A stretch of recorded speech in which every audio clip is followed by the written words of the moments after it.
Hi mayam. Hi mayam. Anauba nungai ba program ama koi matang kui na ngai jarak pa ngasi di phange adigi matang kui na ngai rak program se. Amang da ini amaga Dama leire, wali koi group ni tara ni kamai ko patana re jigor mafam jawra ga yang alake matang. workshop সময় এক লগে দেখাই এক গুরুবার মানবা সব sini koi haji auto sang baza ta na khongla kumdara ka lakpa hore haji tegi hore khara ga theng ba tara di share kai no ba taw ta no entry to ram ramna din nungai nu sitkeri ga phangdana haji phawbo gi din nungai ngang matung da kai dawk to ba khangdri nari kana haji maning nom nong mo yang halake batang ini haji ke mo to sing hagi do mayam chanari mayam se o se yam amani mi sing je haji mi di sing ma maya ni haji tin dai se tin ma hong mani haji gari chang ba pi da dana khong na chalale matang khapam jaw ra mo yang halake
Haji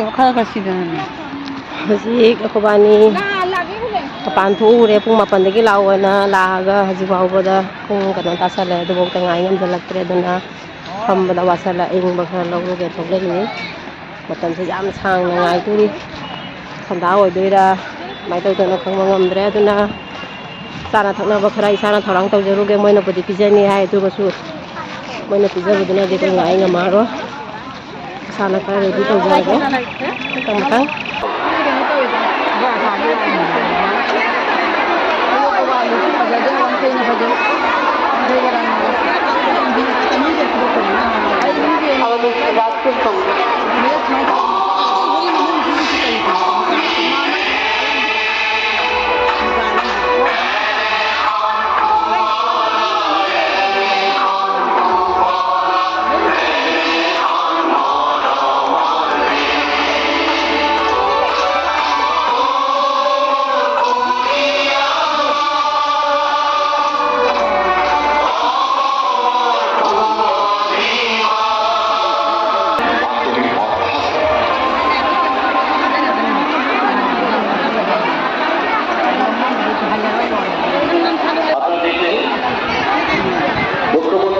Tapi baik je.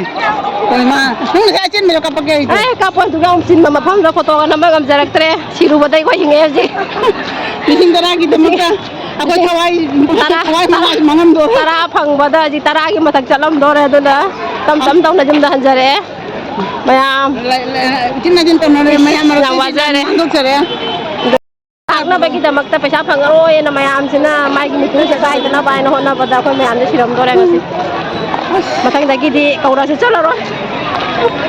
Baru tinu doang.